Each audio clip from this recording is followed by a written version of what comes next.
This episode of Juggalo Judgment contains discussions of graphic violence, really childish homophobia, and implied sexual assault as depicted by a comic book.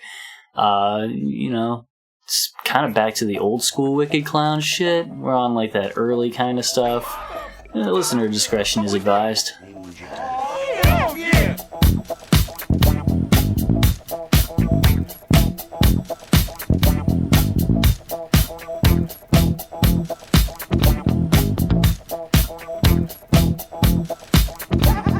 Good afternoon, good evening. Why can't I just do it? Go ahead. It's the shtick.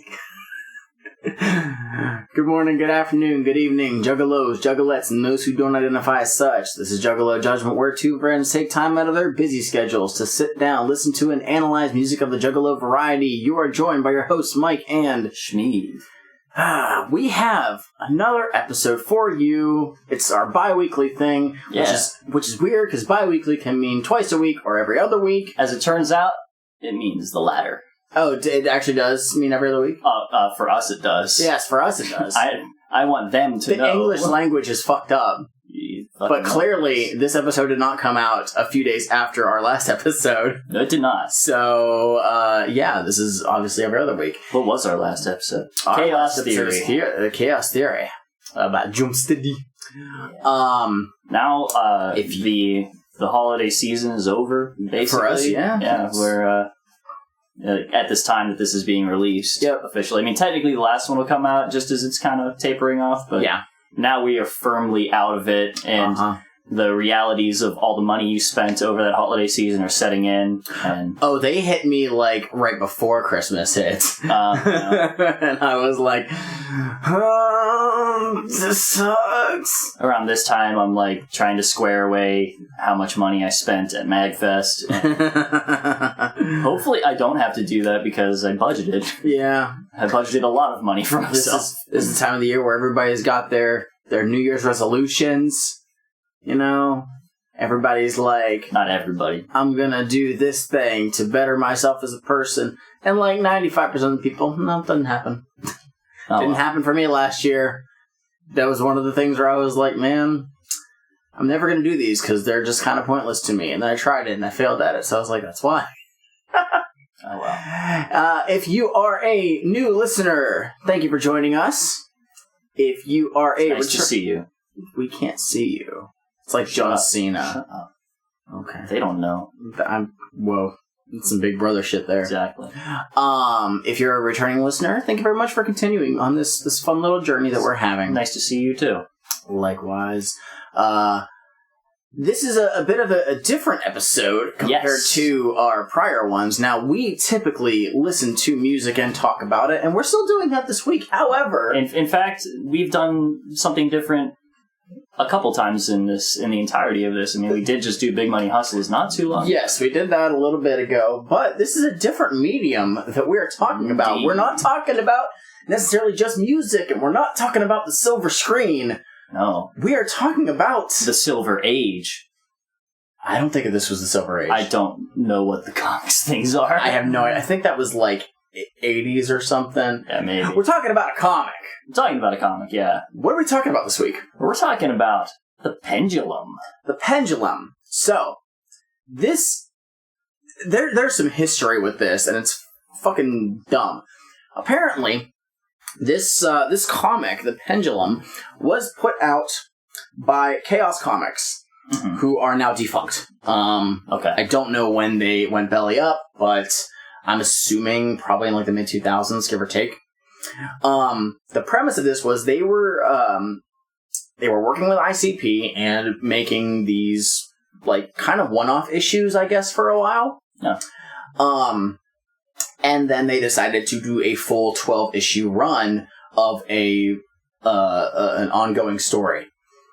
The cool thing about these was you would get this comic, you go to your local comic shop, you pick up this comic once a month, and it was in a little plastic bag, and they came with a CD single. The premise was every month you would get a brand new ICP song that had never been released prior.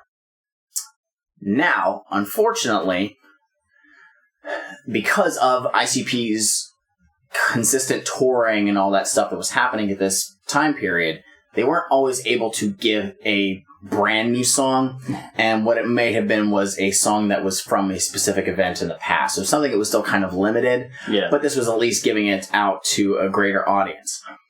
What then happened was, as a lot of comic companies will do, is they grabbed all of the comics that took place within this story and put it together in one package, one full graphic novel. This is the Pendulum tome.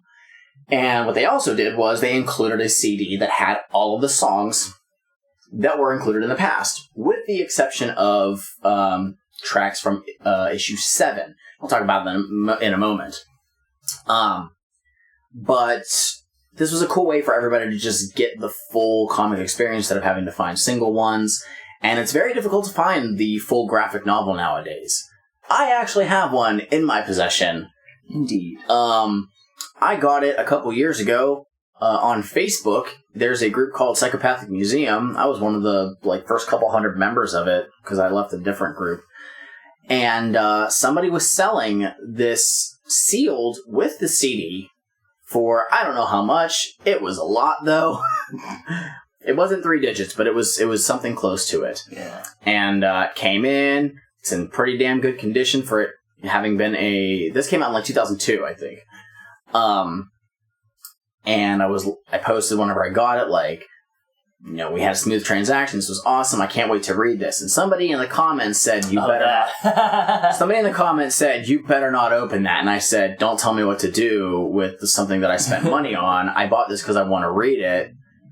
And then under that comment, posted a video of me opening this comic.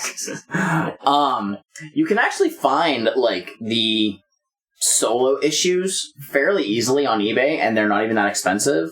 Typically each issue is a little under $10. That's all right. I actually saw a couple issues at what's that one record store in Pittsburgh? Edie's? Yes. Yeah. They had a couple of them there, and they were sealed, and I was like, oh, that's kind of cool. But it wasn't the issue that I was trying to find. So this came out in 2002. If anybody else is listening and is from the Pittsburgh area, I just launched off another war on how to pronounce the name of that fucking record store.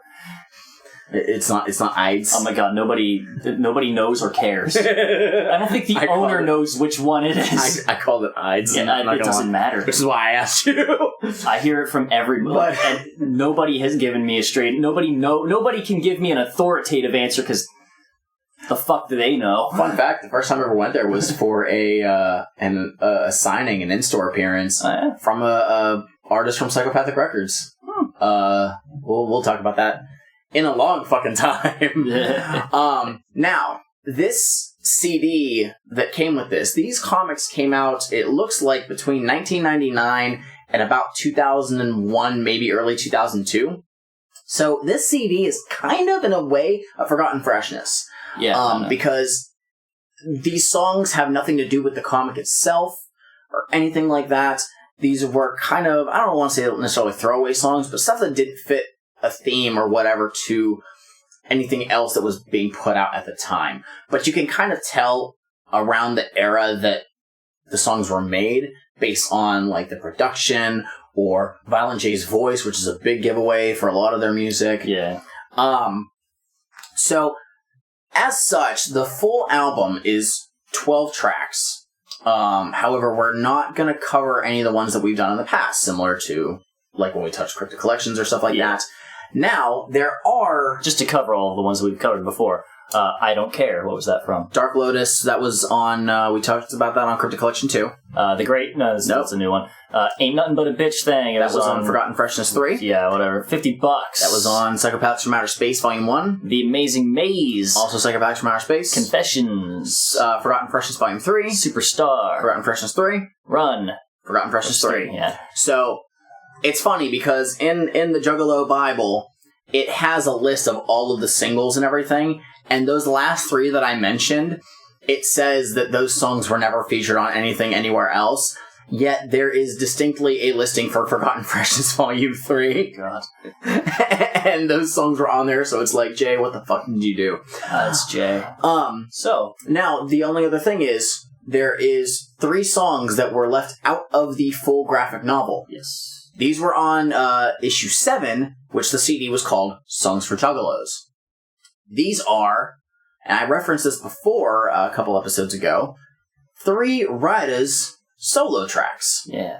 There was apparently talk about them doing projects for each member of the Raidas, and so they put 3 of them on one CD, but it is not on the full graphic novels version, and I believe it's because this graphic novel is being sold at stores. Yeah. And because of Raida's Jack and Beats, couldn't do it. But I found issue 7 a while back, got the single, so we're going to talk about those.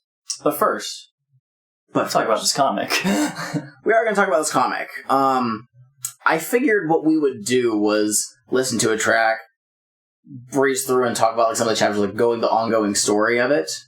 I guess, yeah. I feel like it's... I was thinking we would either do that or we would split it up and we could just like give people a timestamp for when we get into each part of it. You know what I mean? If you want to do that, it's up to you. That's fine. You're the one who runs the ship, technically. I was just going to run through all the comic stuff because these songs do not have anything to do with the comic whatsoever. So it's not exactly going to spark discussion for us. So we want to talk about this comic first? I kind of want to get into the comic Okay, first. Let's get into the comic. So, as I said, there were some one-off comics first, and but they were still numbered, I think. And I believe it was the 3rd issue of it introduced a character that would become the primary antagonist of the whole series. He goes by the name of Kilnor. Yeah, that guy. Who is a demon. Sure. And we get introduced also to ICP, who are just killing bitches. Yeah, ICP in this... Not bitches as in women. Bitches as in bad people. Yeah. There's a whole lot going on in this. Yeah. In that, like, ICP are presented both as just some fucking idiots who are doing what they do because it's what they do. Right. And also people who know something that's going on. Yes. And it changes from issue to issue. Yeah. Along with their hairstyles. Oh, it's the... okay. So let's break this down. First issue, Shaggy Two Dope is bald. He is bald. Jay's got the blonde shit. Jay's got blonde hair. Second issue. They both got blonde hair. Shaggy Two Dope somehow has blonde hair, which he has never fucking had. And it's almost impossible to tell the two apart. Unless they're showing their faces because of the difference in their paint. Yeah. It is impossible. I don't take much note of, so... It is impossible to see... Then they both have red hair in like the next one, don't they? Or is it just Shaggy? Shaggy goes to red hair. I thought they both had it at some point. Which is reminiscent of the Bizarre era, so that makes sense. So then from that point on, that remains consistent. Yes. Shaggy has the red hair. Yes. But there are times throughout the comic where the word bubbles do not match up with who is speaking. Well, okay. Yeah. And that bothers me. Like, there's times where, like, Violent J is talking, and clearly it's a line that should be directed towards him. Or they literally should have... because he says the word, like, Violent J or something, or he says J. But it's like, you could have just said, like, put Shags in there or whatever. Real quick. Yes. Who edited this? He's noted at the beginning of every single thing. Who edited this? The editor is noted there. Pencil by, written by, inked by, colored by, left by, cover by... Edited by Greg Pisani. I think it's a different person for the different ones then. Maybe that first one had a different one. Let's see. I don't remember. But here's the important thing. Let's talk about the editing in this. I see Greg Pisani and Mike Francis. Okay. Mike Francis, I think, is the one that I kept seeing it, but... yeah, they both seem to be on here consistently. Alright. Mike Francis does a lot of them. So, the editing in this... Mm-hmm. Either they got paid to do nothing. I doubt that. I doubt that that's the issue. Or they just had so goddamn much to do that they just could not.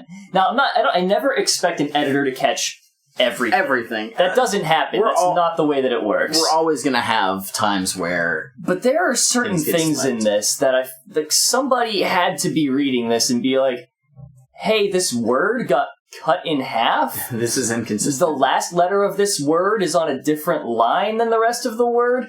this letter, for some reason, is above the rest of them, and it doesn't seem to be indicating an inflection in any way that you've done it throughout the rest of this comic. But what is happening? Yeah. It's not consistent. Yeah, I picked out a bunch of stuff in this that was just very strange to me, or just like things that stood out in the comic. I took a little snap of it so we could come back to it. Like this jersey, which we had neither of us know anything about, and we did an internet search, and I did one at least, and I came up with nothing. Okay.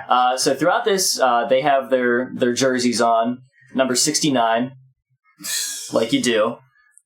However, there's one frame in this whole comic where there's a close-up of Shaggy with Jekyll Brothers in the background, and he's got a skull on the front of it and says, "In memory of Hughes." I have no idea. I would assume that it's just a shout-out, in memory of somebody. It's just an in memoriam for some person that people working on the comic knew in some fashion. But there is no information about this anywhere. No, none whatsoever. If any of y'all got it, you know what to do. Keep it inside. Don't tell anybody. That's kidding. Email us. So, yeah, you mentioned, I mean, their ICP is, story-wise, doing what they do. They're literally doing stuff that they talk about in their songs. Like, they're killing first issue, they are killing a lawyer who got a mayor off. They do the Daredevil thing. Yeah, basically. Yeah. But it's also shown that they can utilize the powers of the Dark Carnival. Yes. And in many occasions, they summon up one of the Jokers. Yes. Except one. Typically, we're seeing Malenko is summoned multiple times. Quite a bit. The Riddle Box is summoned. The Jekyll Brothers are summoned, and I love the Jekyll Brothers because they are pretty funny. They are good comic relief. The Ringmaster is summoned 2 times. Yes, Ringmaster is a fucking boss. You know it. And the whole Carnival of Carnage is summoned. The entire Carnival of Carnage. That's everybody except... Yeah, because this is before then. Pre-Wraith. But basically, in the first... in this prequel issue, which sets up the entire tome, we get introduced to, again, the demon Kilnor, who is taking note of ICP killing people that this demon has placed in positions of power. Yes, he has influenced them to basically abuse their power and cause chaos in the world. Yeah, he apparently enjoys sins of mortals, as in, like, he takes human form because he enjoys, like, money. Partaking in... He enjoys sex, all of that stuff. Yes. And we get introduced at the very end to these other demons that he is summoning to face the clowns. Twisted are some baddies. They're the baddies. They're also very, like, overly poetic. Yeah, they really are. They're so fucking... like, they really want to be, like, weird Shakespearean. Like, yeah, they basically talk as someone who... It's a really weird way for me to try and describe it. So, let me... Like, they never spoke as, like, quote-unquote normal people. Like, these are always, like, people who are demons. And so if you think of how someone is speaking, like, in a religious text, that is how they are speaking. There was, like, a weird series that some people made, like a fan-made series, like, horribly 3D animated, kind of on purpose. There's a Legend of Zelda thing. Okay. And there's this one part of it where, like, the individual Triforces, who are just, like, triangles with feet and faces, are talking. And one of them is, like they're, like, giving these speeches, and one of them's like, "The power of evil has always been overthrown by the power of good." And, like... It's this thing where he's saying something, and maybe if it was in a different voice it would work, but every time I imagine Madrox and Monoxide speaking the words, I'm like... like, it just don't work, man. But yeah, this Kilnor guy, he has a purpose. Yes. What he is basically trying to do is... He's trying to fill hell. Yeah. With so many goddamn demons that he can kill God. Overthrow God and reclaim heaven. He wants to kill him specifically. He says he wants to kill God? That's like the whole thing. Okay. So he had... Kildor is a JRPG protagonist. He's here to kill God. And so ICP, as I said, from issue to issue, they know what's going on and they feel like it's important, or they're just fucking idiots. They're trying to stop that. What seems to be the case is they're trying to turn the world around before it's too late. Right, but it seems like initially they don't even know anything about Kilnor. They just know that this person did something fucked up. Mm-hmm. We gotta take his ass out. They know that the world is becoming worse, and they're trying to stem the influence before people are dragged over to doing bads. Yep. And that's why they kill people. Mm-hmm. So straight up in issue 1, the official Pendulum opening, Shaggy Two Dope is seriously injured. And they're like, fuck, let's summon the Riddle Box, he'll help us. And Riddle Box is like, nah, fam, we ain't helping you. And Jay's like, shit. Shaggy's like, shit. But he says it with less vigor because he's dying. Yeah. And then they encounter a priest. Yes. They literally, Jay drags Shaggy to this church, and we're introduced to, is it Jesus? After a while, I just started calling him Jesus because it doesn't say whether or not... Because at one point, he even says, like... I'm actually on the thing. Jay asks, what's his name? And he says Jesus, and he says, that's good, and I'll live up to that name. Yeah, I think it's just Jesus. Yeah. So... Throughout this, in all future issues where it gives like the recap beforehand, it refers to him as a faith healing priest. Yes. Now, maybe it's just me. Mm-hmm. That term has some connotations to it. Yeah. That usually, to me, reads as like, your televangelists and all that stuff, fake healing people and all that stuff, like... Right. Healing people of their ails for them to, like, die a week later because they didn't seek medical treatment for something that they needed it for. Whereas, this dude, I don't think he ever did this before. No. But he is called upon to help Shaggy, and through his faith, Shaggy is healed. Yeah. He legitimately is, like... He places his hands on Shaggy's mortal wound in his fucking stomach. And is asking... pray. Yeah. He's asking God to help heal Shaggy, and he's freaking fine. To which Shaggy immediately... Oh god, yeah, that's right. This irks me. Mm-hmm. We know about a lot of the scandals of cover-ups within the Catholic Church. Yeah. And as a Catholic, it's so, like, frustrating to constantly hear that, because it's like, not good shit. But straight up, Shaggy thanks Jesus for healing him by basically saying, don't touch me with your hands of gayness, basically. Did you ever, you watch the Boondocks? A long time ago. I haven't watched any episodes. I've been getting back to it because it's on Hulu. It's a good show. It is a fantastic show. Shaggy's basically just Riley. If I'm going to be honest... With a lot less N-words. If I'm going to be honest, both of them are. But Shaggy maybe a little more Shaggy, so. It's very profound. Not profound, but pronounced. Pronounced. Oh, yes. Profound. Fuck. I'm running on like 6 hours sleep, sorry. So yeah, they have recruited a new person to their cause. Yes. And then are immediately jumped by Twisted. They are. However, Twisted nearly fucking win until it's found out that Twisted as demons who are... They basically... Kilnor restored a bit of their life or whatever. Like, they're still dead.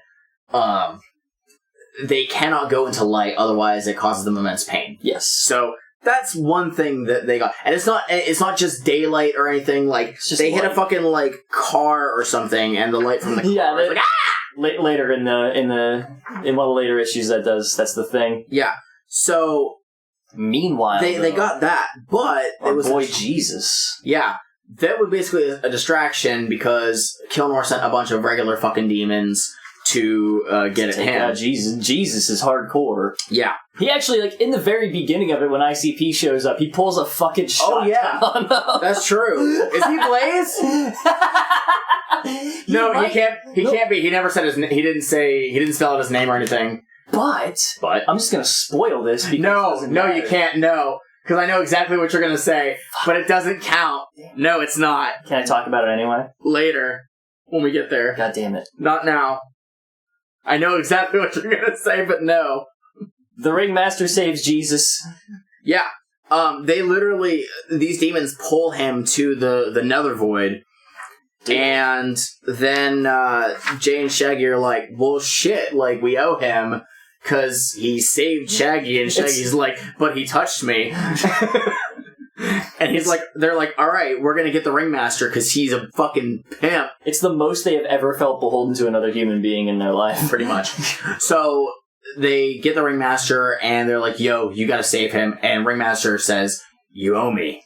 Okay, fine. The Ringmaster is, he's a no-nonsense kind of dude. Yes, like, he is like, nah, this is how shit's gonna go. Yeah. And he goes down. He's like, I do this for you. You gotta do something for me. He wrecks shit. Jesus still somehow has his shotgun and is trying to wreck shit. He's but hardcore. Then he almost dies. But then... Jesus has a very strange arc in this as well. It is. But the Ringmaster saves him. Yeah. And kills a bunch of those demons, too. So... everything is all fine and dandy. Jesus has this whole thing where at the very beginning of this, he's a man of faith, you know, and he's very much like a straight-laced kind of dude, and he's all like, he's really serious about stuff. He's having this crisis of faith as we all also this have to understand too is Jesus was also someone who lived his prior life. That's true. He was about that. Like a gang member and whatnot, and he turned his life around. So that is why he is so fully dedicated to his faith. And that, but like at the same time, he has a turn. It's sort of it's interesting. He has his whole crisis of faith and stuff. And whenever it's answered with a resounding yes, he then, like, throws himself wholeheartedly into basically being another member of ICP. Yeah. So, as we keep going on, Kilnor hires this group called the Stress Team. Stress Team. Which are basically, they're a paramilitary squad. It's what they're described as and what they are. Right. And they are, like, they basically seem to go out of their way to cause as much damage as possible. Yeah. Just because they enjoy it and because they can get away with it. Yes. And they try and jump ICP at a hotel, which Jake and Jack, the Juggalo brothers, save them. Yes. And they are, I think they're pretty well characterized in this. They are great. Like, they're handled very well. There's a part at the end of this that I have an issue with. The thing that we'll get to it. Kind of sucks is, let's see, I can never remember which is which. I believe that Jake is the I believe the Jack evil one. Another Jake catch one more. Okay, that makes sense. Jake is the good dude. He's doing the juggles. Right. The one who has the angry face is the good one. Jake. Sure. He's the one that's juggling, I'm telling you this! Yeah, okay. Think back to the songs about them. Which one's throwing?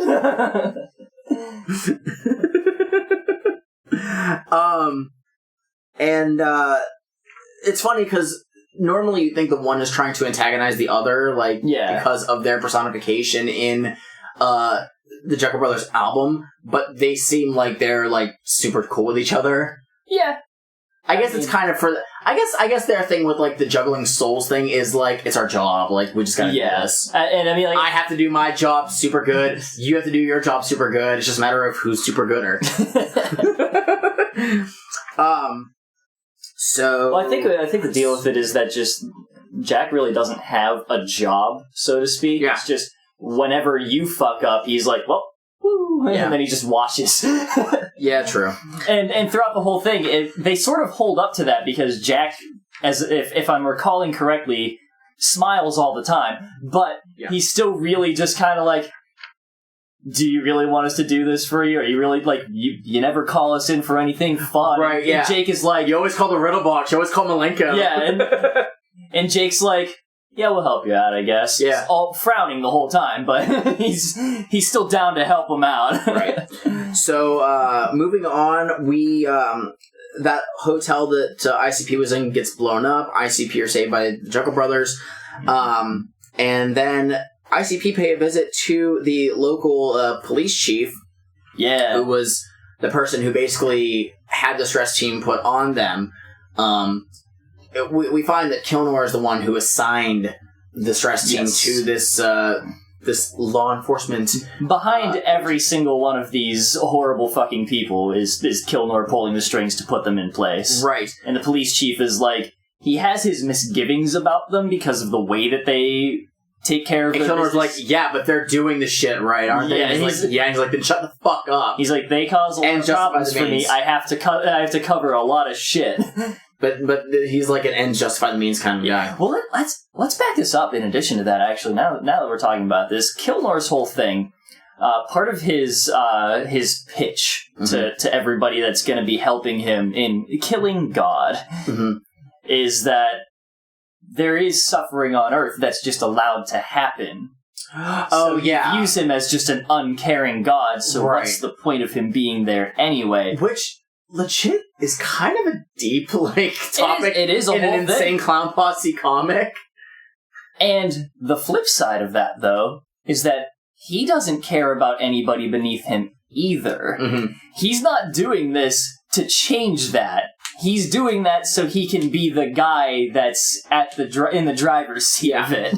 He wants to be the guy. He wants to be the uncaring God. Right. And it's like, ain't that how it goes? I guess in a way to look at it is, Kilnor is viewing God as uncaring, and yet there's people who still thank God for the few good things that they possess. Whereas if Kilnor is at the top of it, everyone will know, oh shit, things are bad. Yeah. And Kilnor is fine with that and relishes that. We need to fear him. An additional thing, I don't remember if you mentioned this, but in his human form, Kilnor is also a CEO. Oh, that's right. Of Kilnor Industries. Yes, which they, are they basically, is it a pharmaceutical thing? It may have been. They have a pharmaceutical division. Yeah, because they put bad stuff out in the market and they don't care about it. They have a pharmaceutical division. He is very openly just a representation of all of the... He's a representation of the evils of capitalism. Yes. They will never name it, but that is what he is. That's basically it. But this police chief, they go to his place. Question him. He gives them information about Kilnor. And then they are on their way to Arizona. But they also encounter the stress team again. And I believe that they kill one of them. I think that's... it happens at some... I think it happens later. Might be later? Because later a thing happens regarding the stress team. I believe this is the part where on their road trip... Oh, no, it is on this one. Oh, it is on this one. Yep. When they first have their encounter, I believe it's Too Dope kills him. Maybe? It looks like it. Yeah. Oh, so that's here's a little clip that I did actually snap a picture of this. It was the one where I noted the little out of place letter in the thing, but it's where they're talking about the FDA pulling the plug on a bestseller 2 months after that's reports of liver failure. Yeah, that's later on. So on their trip to Arizona, they have some road tripping times. They do. Some things happen. Oh, but this is where the stress team then, they're like, wait, what the fuck is going on? Because the Juggalo brothers help them out again, to evade the stress team. They also summon some other carnival-y shit. It kind of looks like just evil green shit here. That's the carnival when you get down to it. But then, like, there's a panel of Shaggy, like, he's got his hands up and he's, like, got green glowing off of them. Yeah. And then they immediately call the Jekyll brothers, who are like, well, shit, we'll help you again because we do that. And yeah, they decide, like, we're eventually going to head to Arizona and get this shit taken care of. But the problem with all of this is, I think it's at this point where the stress team, despite them being pieces of shit, they also have, like, a code. And the fact is they are so dedicated to their own members, the leader takes it upon himself to basically go gung-ho on the fact that one of his men died, and that's absolutely unacceptable. Yes. And he's like, I need to find out why, because they did not know that ICP possessed magical powers. Right. Yeah. And he believes that he was withheld information from Kilnor, which proved to be why one of his men died. Late in the game, he confronts him over that. Right.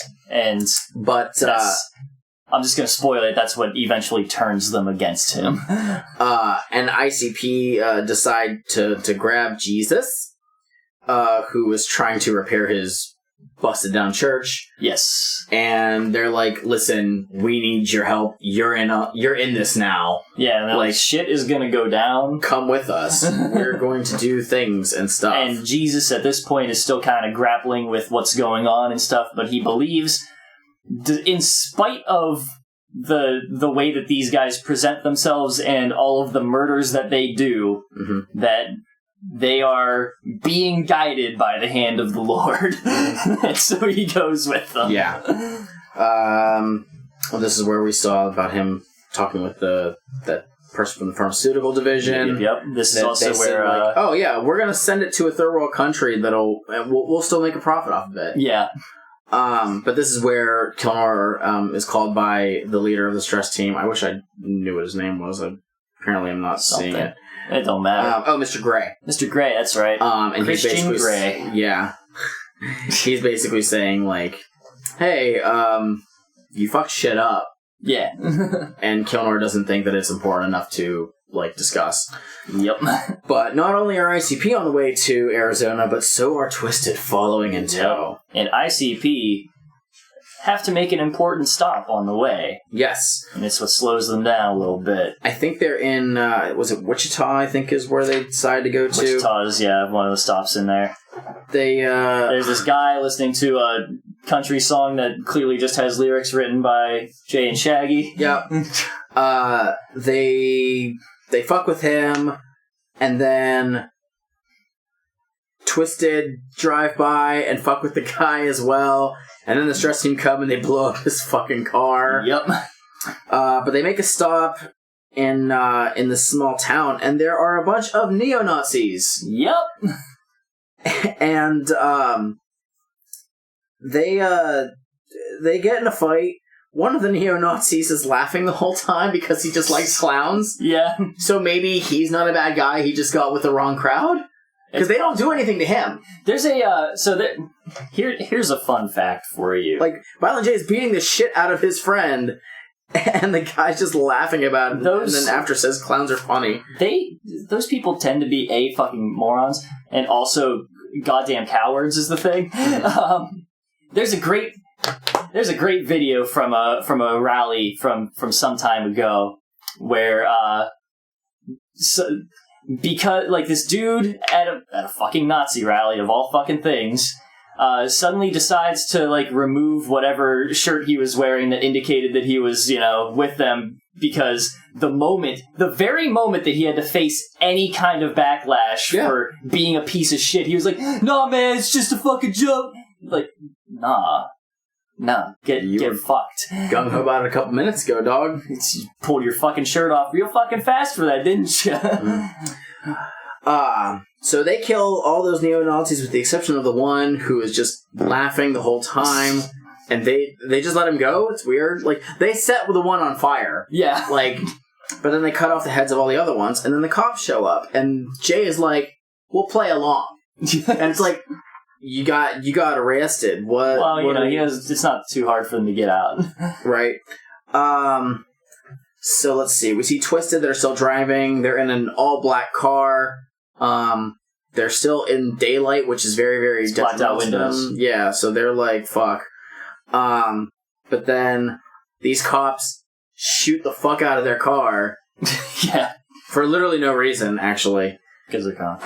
And then kill Twisted, but don't kill Twisted, and then Twisted kill them. It's very weird, and like it's kind of got like It also should be noted that this is when Twisted was still this comic probably came out around Most Tasteless era. So this is before they were heavily using the face paint. This was at a time where they were basically using like baby powder and like kind of like maybe some like black like kind of like eyeshadow or just give them like a sunken eyes look. So that's why they look very gaunt. Yeah. In here. It's also very difficult to tell the two apart in here because they made Monoxide like kind of buff and they made Jimmy Madrox like a bit skinnier, so you can't really tell which one is which. I don't know them well enough to know the difference between them by sight. Like Monoxide was skinnier, Jimmy Madrox was a fat kid. Like, but they don't show it at all. They don't look different in this comic. So yeah, they basically just fuck all these people up. Also, it should be noted that Twisted is consistently spelled wrong. Really? In this comic. There's a part where it shows their name in the I don't like think kind it's of the sky. To be their name. It totally is, indicating that it totally is because there's times where it's spelled Twizted. It is always spelled wrong. My Twisted. I was just gonna say that. Thank you for coming to my Twisted talk. Oh, my book is fucked up. Oh no. It makes me sad. What the fuck? That's binding. Yeah. It's not like... Here's the thing. Sorry. You have two options. Either the... Never touch it again. no. I mean, either the spine will bend with the pages, or it'll do that, and the spine won't bend with the pages. Anyways, that guy keeps it clean. Who they got fucked with, or who fucked with them... cowboy on the highway. They're like, oh, we got you a new car. And he's like, cool. And then he immediately gets killed because while they are in jail, ICP summon the Dark Carnival. Yes. They believe that there is some purification that needs to be done in this small Wichita, town. Kansas. And we're just breezing through this shit. So the Dark Carnival, as they summon it, like it's as they describe, like the Carnival of Carnage, and it is as they describe it. Basically, you have like the murder go round and the terror wheel and all this stuff in it, and it draws in the evil people of this town to either just kill them outright if they are determined to be irredeemable, or put them through such suffering that when they come out the other side, they are better people for it. Yep. One thing to note while this is starting is we get Jesus basically kind of coming to grips with everything that's going on, but still like, I don't fully understand what my purpose is, but for some reason I'm drawn to these two in their quest, which means that maybe this is part of what I have to do in my life. Because he spends the day like at the carnival with them and sees all of this going on. Right. They're still in their jail cells as all this is taking place, but they're sleeping. He is wide awake, like noticing that, shit's going down. Let's see. Oh, we get the fun scene of a little clown car showing up because all the police, they go outside of their station because they didn't notice anything and see like all the carnival shit going on. We get a tiny little clown car that has a fuck ton of little tiny clowns coming out of it, as one does. Yep. And upon a one of the cops pulling out a gun, they immediately are like, well, you're all gonna fucking die. You didn't let us talk. You're dead. And so they pretty much kill everyone at this police station, except for one of them. There's this one clown who's meant to be... Also, I said before, these are all small, like, people of short in stature. Yeah. Okay. So there's this little clown lady who is meant to be a sexy clown lady who totally lets one of the cops live. Because she's like, we're not here for you. Just be a good person. And he's like, cool.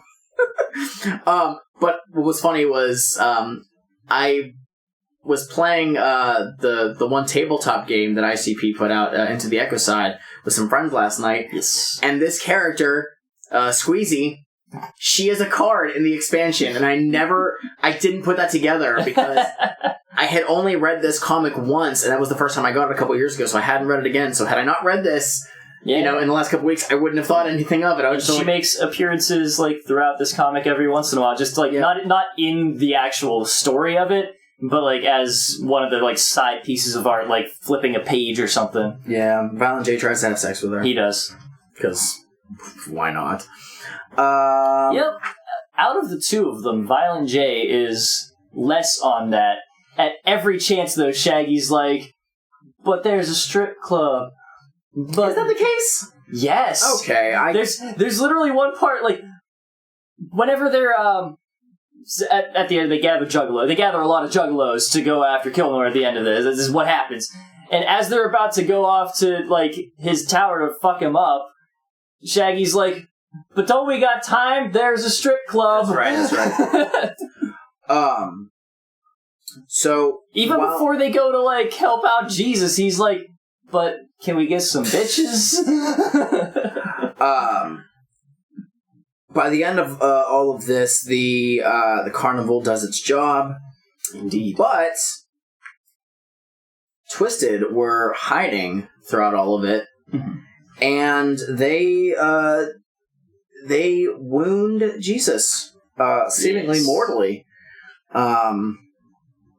And yeah, they're fucked. And as he's calling out for God to save him, he is answered, not by God.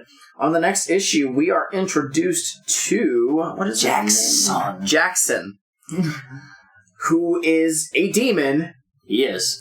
So the way that this is broken down is that there's more than one, quote unquote, hell. Yeah, no, it's not. No. He says there are multiple ones. He says there's not just one hell.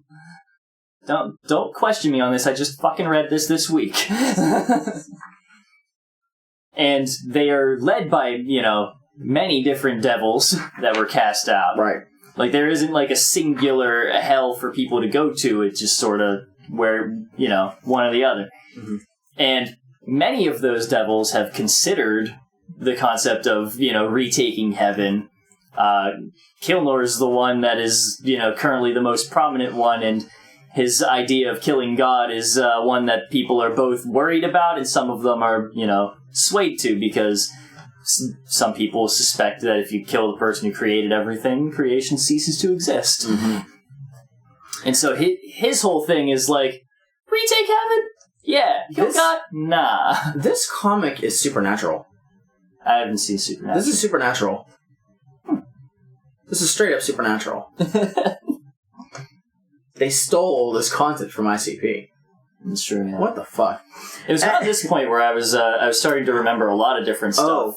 But at this point, too, I forgot about this. Mm-hmm. This is where the stress team really... first off, they encounter Twisted as well. But we're found that Jackson knows Twisted. Yes. And they know him, like, they revere him like he is a powerful demon. Mm-hmm. But they're like, yo, Kilnor got us to help him. What can we do?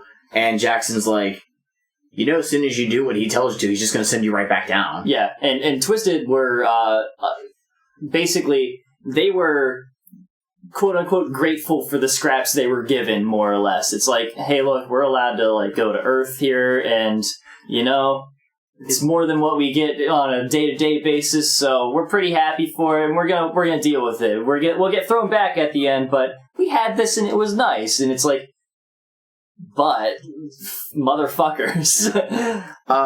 There's a panel here. Is Jackson?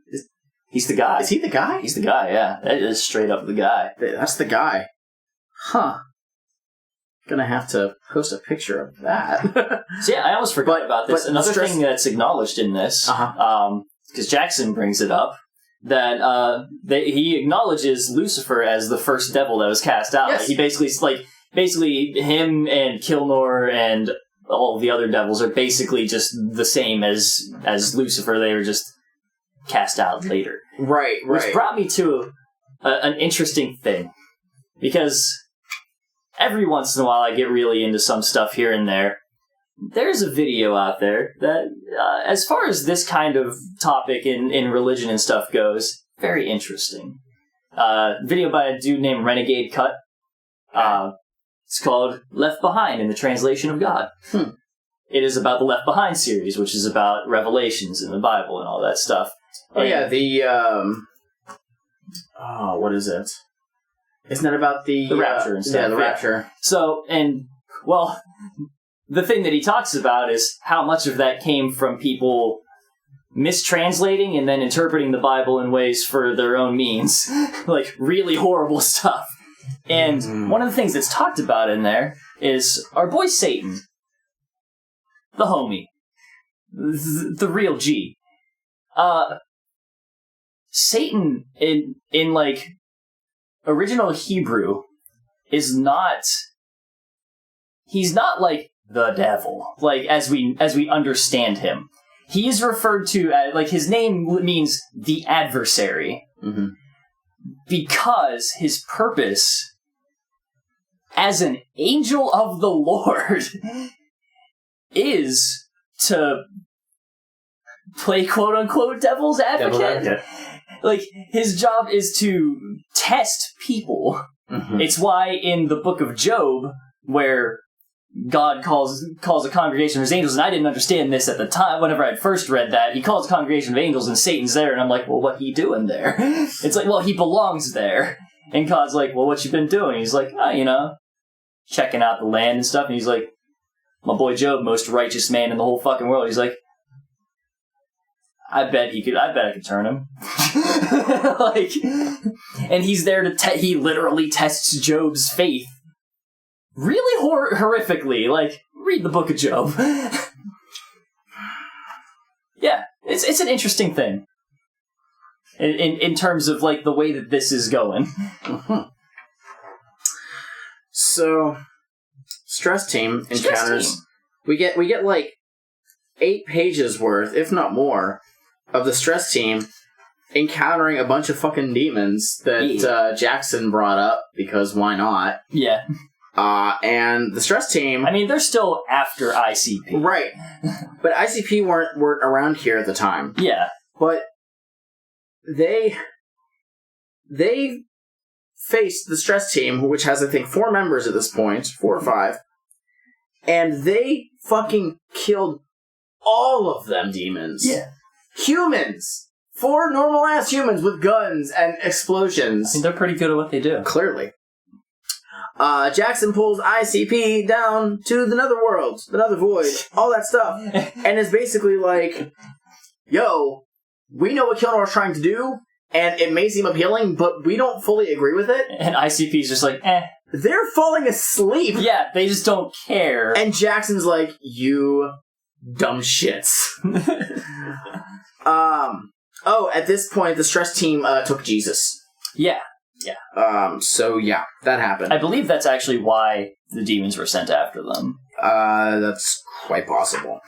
Moving on. Kilnor decides to be a highway sniper for a while, because why not? Just to kill people. Yeah, he just enjoys killing people. Oh yeah, there's a thing somewhere in here where Twisted are sort of musing about ICP, where they're like, let me just read this. They're so amusing, even in death. Their fearlessness is a product of their insanity. Intriguing how much alike we are, you and I, these clowns. It's literally, we're not so different, you and I, Steve. But he's not saying it to them. He's saying it just to Monoxide or Jane. I don't remember which one's which. Like, he's just saying it to... that's actually right before they get pulled down to the underworld, because they get killed, sort of. Was that that? You can see one of their faces in the foreground there. I don't think it's at that point, though. I think it's a little bit later. It is. Oh, well, that's not the point that I was at, then. It's before he talks to... It's before Jackson talks to Twisted. Oh, okay. So then... ICP find a note from Mr. Gray that says to meet them in a specific place. Yes. Because they have Jesus. And...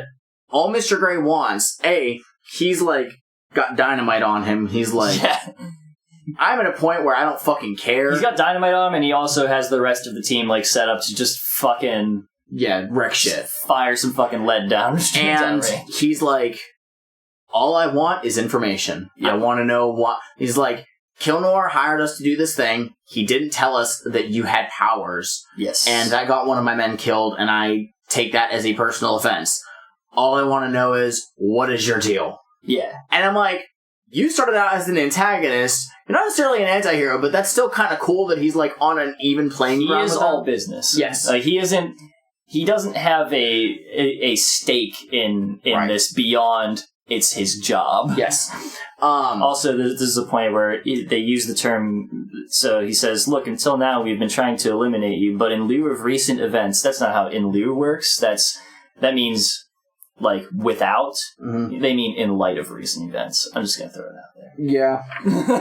But at this point... It's a picture I took and I need to talk about it. At this point, Jay and Shaggy explain their purpose. Yeah, they finally are like, we actually know all of this stuff. This is issue 8, I think? Yep. Of 12? 8. Issue 8. We finally have Violent J and Shaggy explaining what the Dark Carnival is. And don't they call Malenko here?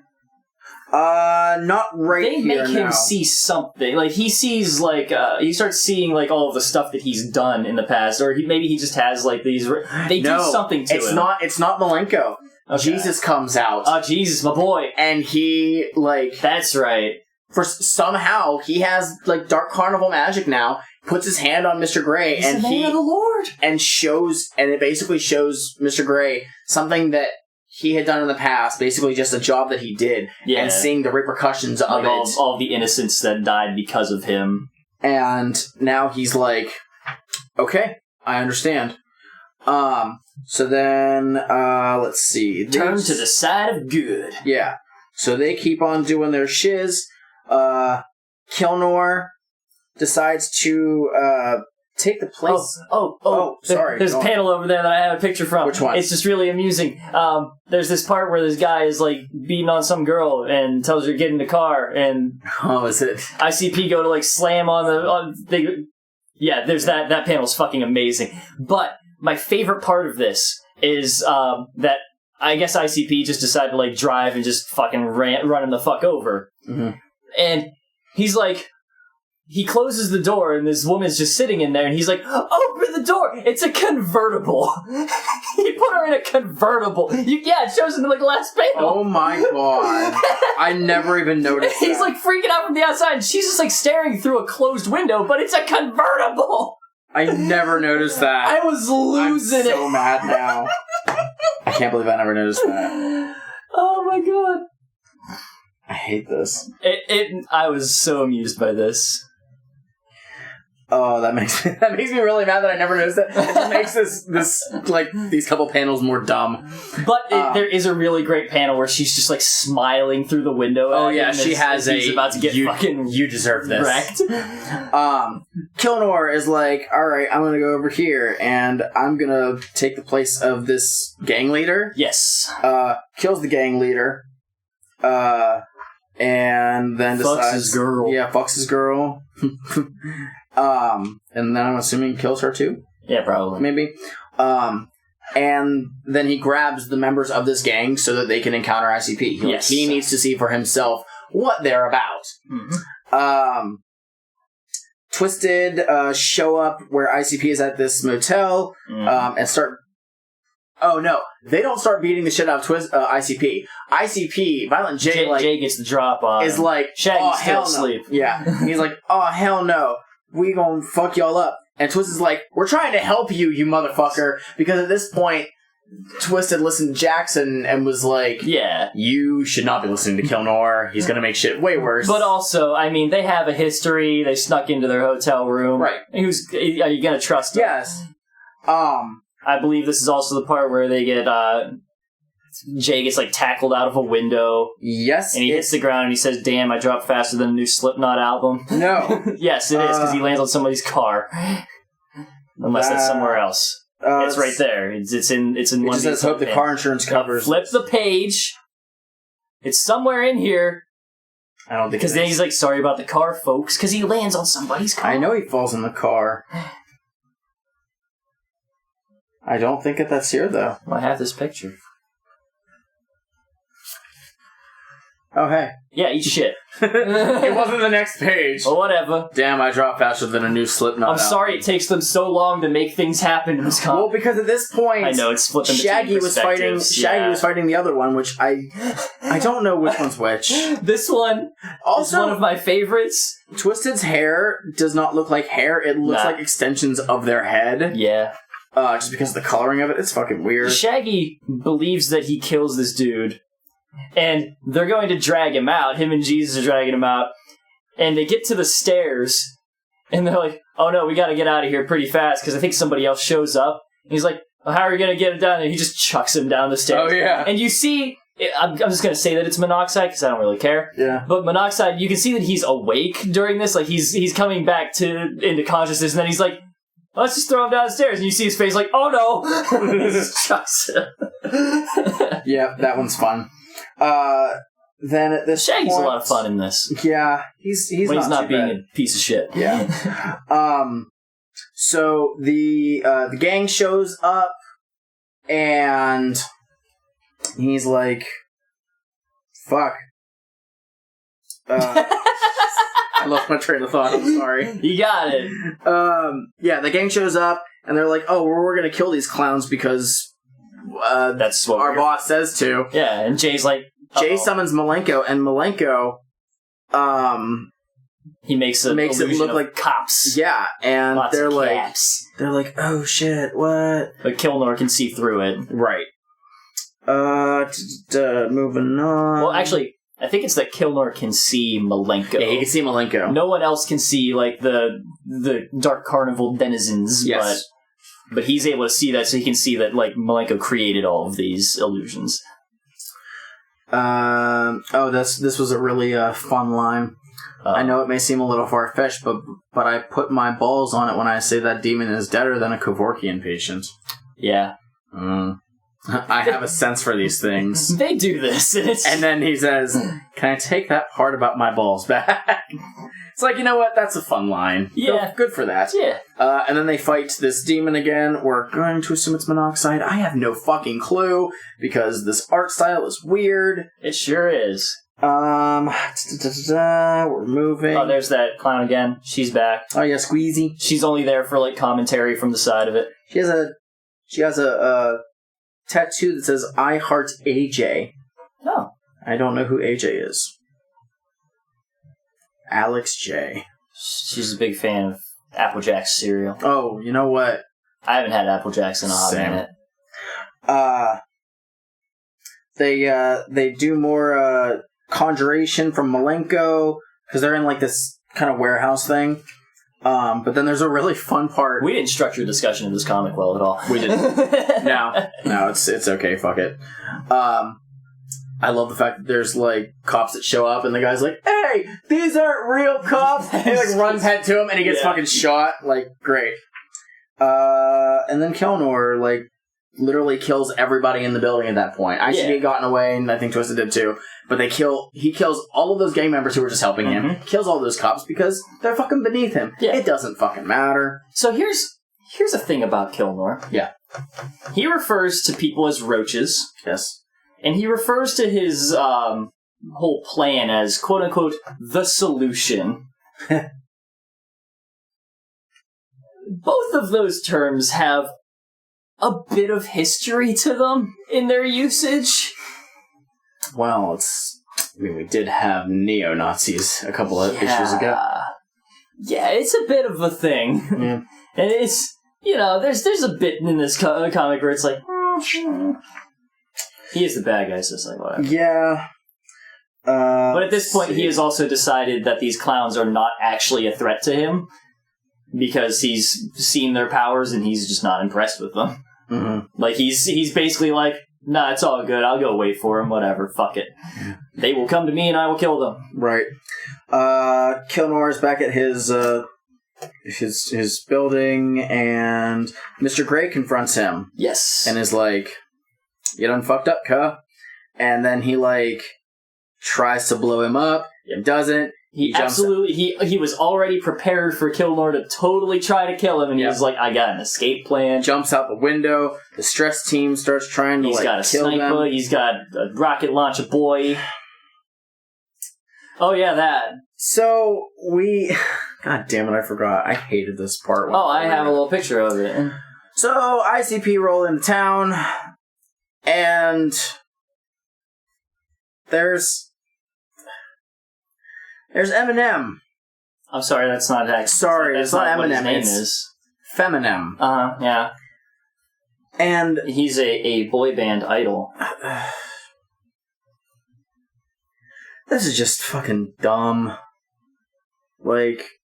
So the whole thing is, it's literally just, do you get it? Eminem is gay. They drive by him and Shaggy cuts off his head in one swipe of with a massive war axe. And then there's a little in one of the other scenes there's a news report going on in the background, and I just want to highlight this little text box right here. Yeah. It says, gay activists were outraged today when one of their idols, boy band rock star Feminem, was beheaded in a remarkable drive-by killing, blah blah blah blah. Oh, this after a sold-out show he performed with Elton John at the Fudge Sickle nightclub on the East Side. Yep. Now here's let me talk to y'all here. I don't think the gay community gives a single fucking shit about Eminem. No. He's kind of definitely not much of an ally of the gay community. He's kind of garbage. Yeah. I don't... No. So. I mean, I'm gonna speak for us. No. Fuck him. After that, they summon the Riddle Box, and the Riddle Box then reaches out to a bunch of people who are like them. Yeah. They're the scrubs. The outcasts. The outcasts. Everything. What's funny is we have a panel. Do they have a name for those people? Not at all. Okay. It says cool-ass ninjas there. Oh. But I find it funny that there's a panel with 3 people. One of them's wearing a Hatchet Man hoodie. One's wearing a hoodie that says ICP. And one says Twisted. That's right, I forgot about that. In the context of this story, that does not make any sense. But basically, the Riddle Box spreads its magic and reaches out to all of those people, and they all congregate at one point. And they shall be called... Juggalos. Juggalos. That's a word for them, I guess. Yeah, sure. Sure, why not? Sounds cool. That's what and then they find a titty bar. Yeah. And this is the point where Jesus is finally just cutting loose on shit. Yeah. Because all the Juggalos show up and he shows up with them face painted and stuff. No, that's not yet. That's later. Okay, it happens somewhere. Kilnor is joined by Jackson, who's like, you're a dumbass. Yeah. Stop your shit. Kilnor's like, get out of my office. Everybody's at the titty bar, and that's when Jesus is like, he's like, I haven't been with a lady in a while because of the faith, but I could be with a chick now. I just found this out, and it wouldn't be a sin because Shangri-La. Yeah. I'm like, all right, justify whatever you want, man. But the thing is, well, here's the thing about it. And she says, you haven't been with someone for a couple of years. That makes you a virgin again. Stupid shit. Now, I have heard of the term second virginity. However, I don't think that's how it works.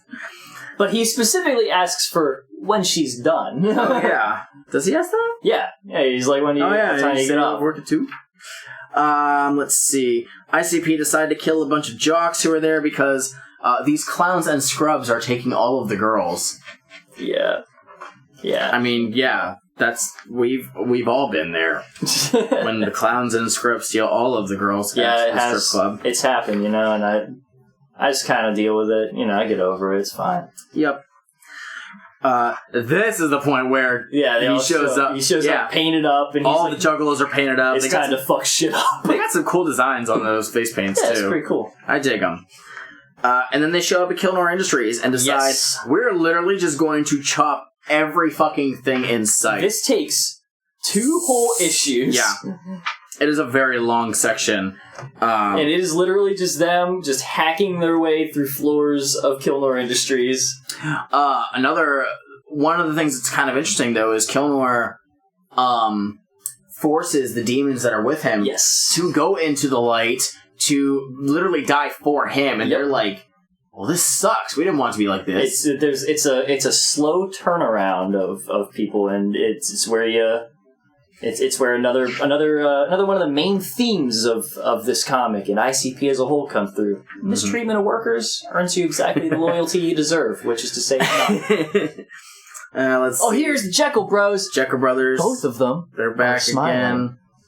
They're kind of smiling. Both of them are smiling. What's the deal? Why are they both smiling? I don't know. Probably because they get to kill a bunch of people. Probably because they didn't talk to the artist who did this one. I think it's the same artist through the whole thing. We got Malenko showing up again as he do. Oh, is this the part with the... okay, Malenko summoning a bunch of bees. Oh, that's right. But not actual bees. But... And one dude's allergic to bees. Yeah. Throws a grenade and kills his own men by accident. Malenko has he summons an illusion of sexy ladies. That's right. Yeah. And these I was about to say the stress team. They're not the stress team. They're basically just Kilnor's hired goons. Are like, cool, sexy chicks, and then immediately get killed because they were like, they're dying. It was a ruse. Then they're like, yo, I don't know if we can do this. We need some help. Let's summon the Ringmaster. Yeah. And the Ringmaster's like, and he's like, cool. They're gonna help us. And he's like, nah. I'm not helping y'all. I came to watch you die. You still owe me. That's what you owe me. Yep. So then, like... Okay, here's the panel. So prior to this, actually, at some point, the stress team are like preparing as well. Like they're watching all of this as it's going on at some point. Mm-hmm. I don't know if it's after or not, but in the order that my pictures are, this happens before it. And they have this whole like speech that one of them gives where they're like, let me just read this. We will be the hidden element that he least expects. We are like a ghost who should have died a long time ago, and now we will go on to fulfill that destiny, which is almost like he's like reading a TV tropes page or something. But they're planning basically to go in there, and they're expecting to die. Yeah. But they're expecting, it to mean something, which is cool. But also, after they call the Ringmaster, as this fight is going on, who shows up but one of the Twisteds to just go, hey, and then nothing else happens. On the page on the left, you can see it. And no, I don't. That's not one of the Twisteds? No, it's just a Juggalo. It looks like a Twisted. Yep. Like he's got the hair. Look at his hair. I know. Because he's just like, hey, and then like on the next panel, I think he like gets murdered or something. It's a Juggalo. It's very unclear. And I was just like, did this just happen? Nope. That was just a Juggalo. It should have made him look less like Twisted. That's true. But at this point, Kilnor actually starts fighting with ICP itself. Yes. And also the stress team, which Kilnor like fucking wrecks them. And then they are pulled down to the Nether Void. Yup. For the final confrontation. Yup. So Kilnor got them. The remaining members of the stress team, Jesus, and the Ringmaster there. Yes. I mean, the Ringmaster, I think, just goes along wherever he feels like it. He wants to watch this. Oh, yeah, that's true. He did say he wants to watch them die. He's there to see it. But at one point, Kilnor's like, I'm gonna fucking kill this thing, the Ringmaster. Yeah. And Jay's like, nah, man, he's cool. And he jumps in front of that bolt. I believe before that happens, this one happens. Nope, that's later. Really? I thought Shaggy died first. Nope. I think Shaggy died. Nope. Because there's right there. Nope, you got a while. Got a while. Crazy. Got a while. Weird. But yeah. Anyway, Jay takes a bolt of whatever, and Ringmaster's like, "There's your payment. Now we're even." And he helps them wreck shit, and they kill a bunch of demons because that's what they're doing.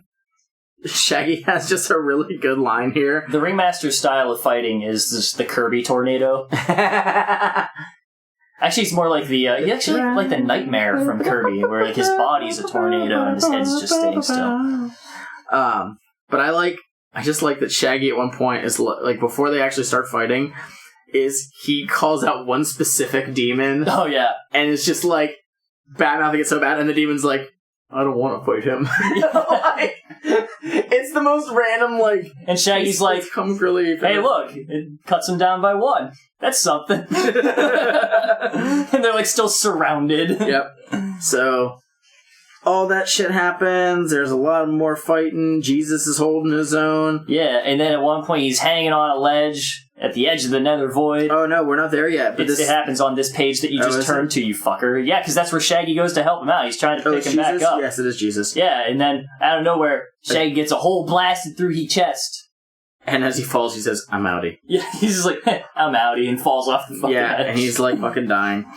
And then Jackson is like, yo, we should probably...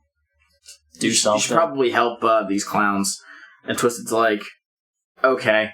They're like, we're gonna help them. And so they join in and start beating the shit out of these other rando demons. And ICP is like, thanks. Glad you don't hold grudges. And then they just fucking wreck shop more. More. At one point, Jesus helps one of the, one of the stress team members helps Jesus. Oh, yeah. And then it's found that it was not him, but it was Kilnor. Oh, yeah. It's a ruse. But then they fuck him up again. Jay gets fucked up immensely. Jay actually dies here. Yeah, Jay... It basically melts He didn't die whenever he blocked for the fucking Ringmaster. No. Well, I have a feeling like Ringmaster healed him right maybe. There. He was like, okay, we're going now. And then Jay's melted. Yeah. Jesus at one point gets mortally wounded. Again. Yes. This is I think the third time in this entire series.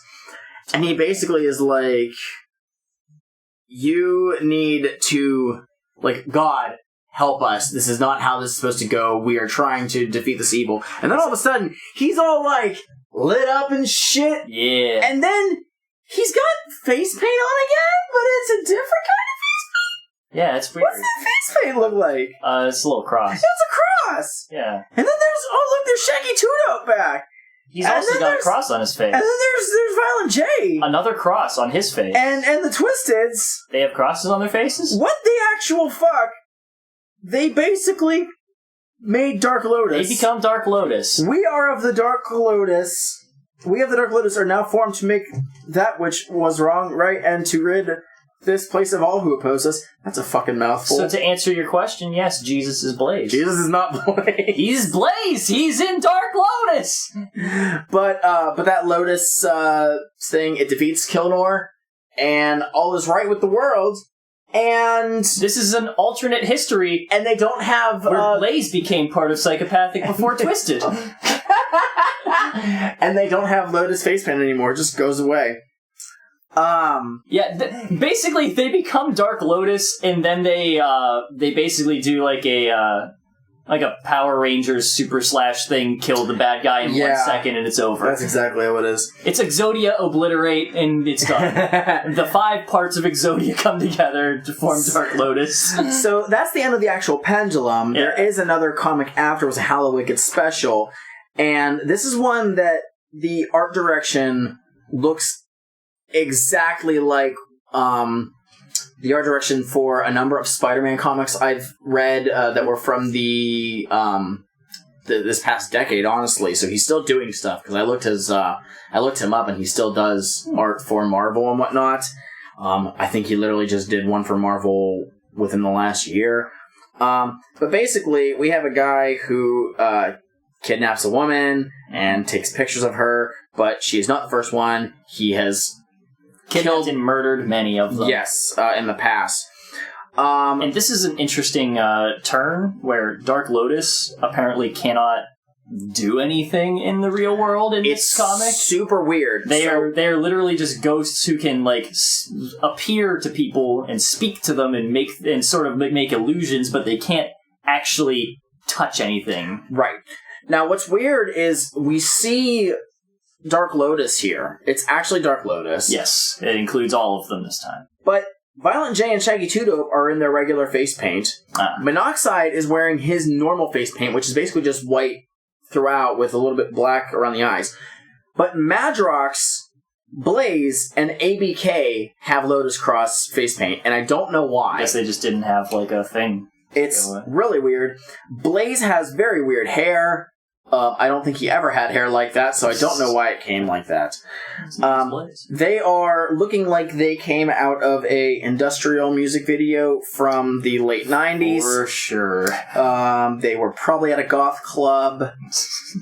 All about that life.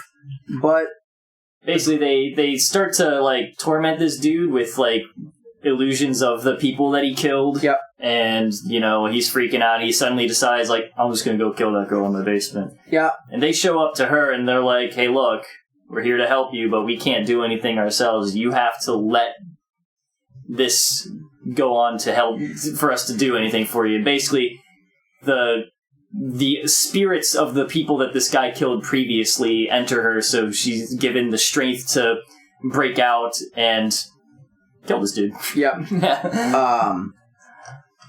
Everyone is super buff in here. Yeah. Like, an ungodly amount of buffness. And it's like, how and why? And at the end of this, she regains her consciousness outside, because during the time that, you know, all of this stuff was happening, the other spirits were basically in control of her, and she wasn't aware of what was happening, and that was sort of how... And Jay, I think it's Jay that explains it to her. Yeah, he says basically like, yeah, you're not going to be like haunted with memories from this. Yeah, you're free to go. You're good. So, for that being like a one-off comic, it's kind of cool. It's weird to include it in here, but I actually do really like it. Yeah, and I like that art design for it. It's pretty good. It was well done. It makes no sense that they are that buff. Wow. And Blaze's hair is weird. Yeah. So that's the Pendulum comic. It's interesting. It is.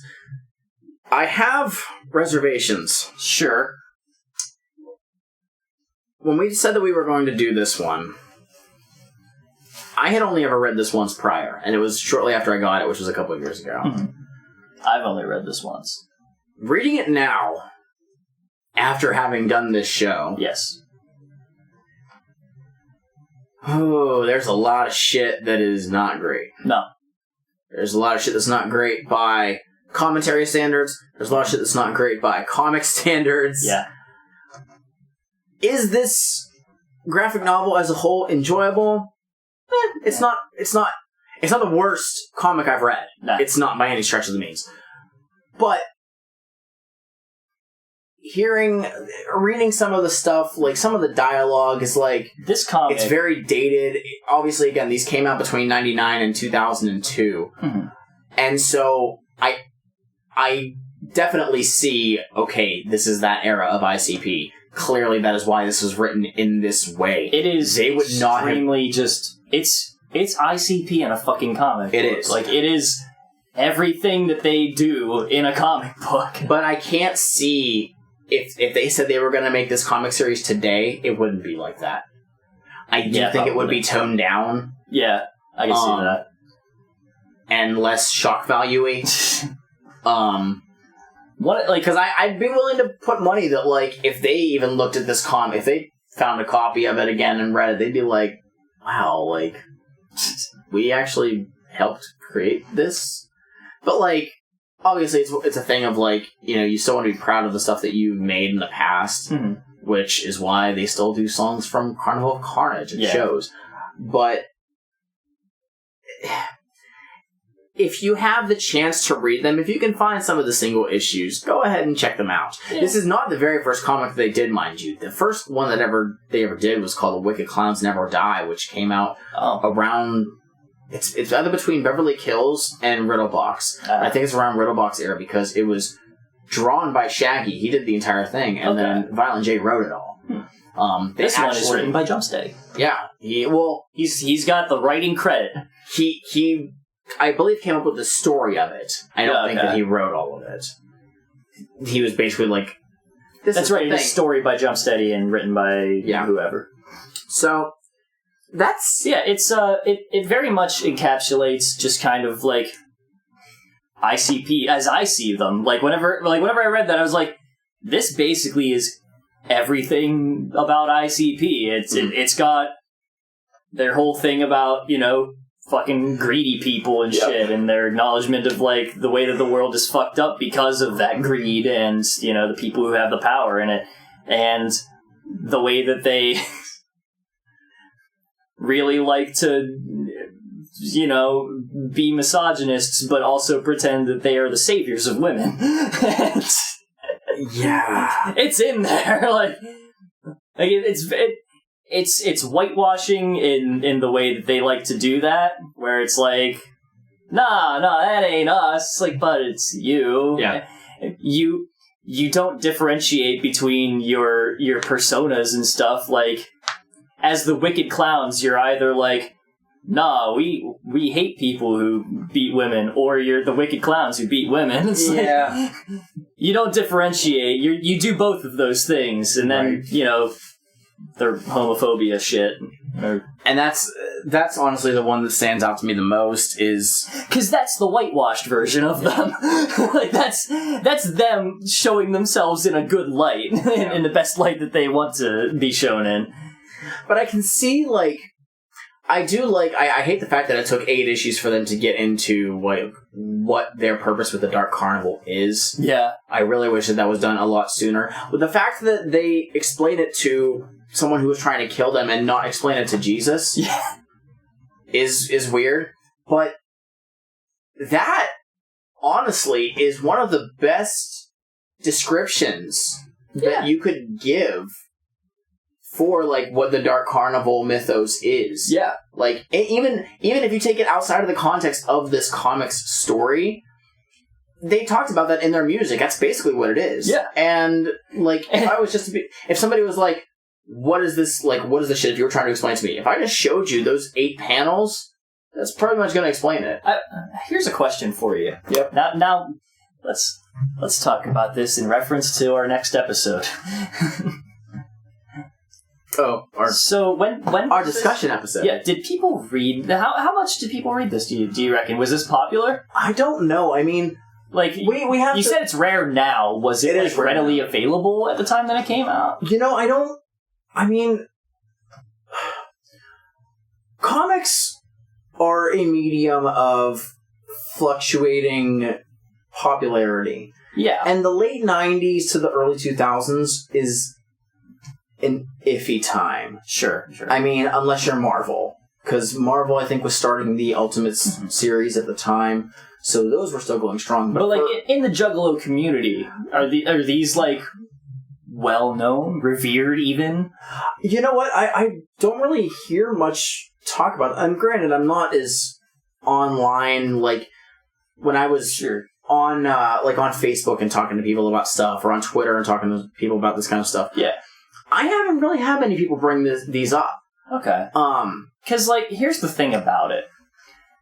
Throughout this, you have our boy Jesus. Yep. And, you know, his whole struggle with faith, and then eventually coming to grips with stuff and joining the Dark Carnival.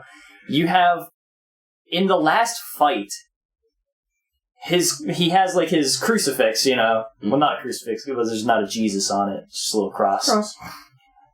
He basically, like, channels through that to do, like, these fancy, like, light beam attack things, but at one point, it transforms into this big-ass fucking cross. Right. That is, like, that they're, like, it's shielding them from Kilnor's attacks. Right. And, you know, like, they're all, like, you know, gathered behind it and all this stuff. And I'm just looking at all of this imagery, and I'm just saying that how many juggalos read this and saw what was happening. I don't know what it has to do with our next episode, but I think it might come into... I think it might be relevant in some way. I don't necessarily know. We'll find out. I don't necessarily know if it's about that, but if you look at, like, the reveal of Dark Lotus at the very end. Yeah.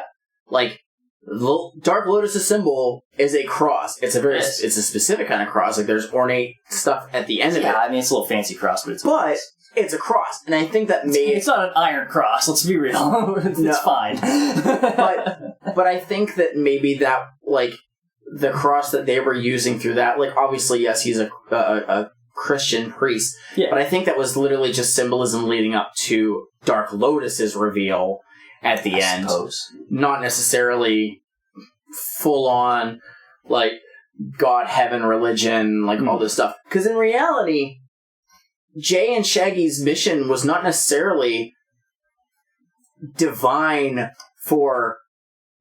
No. Not for God. It's for the Dark Carnival, yeah. The Dark Carnival and Shangri-La, which they... But that's the thing.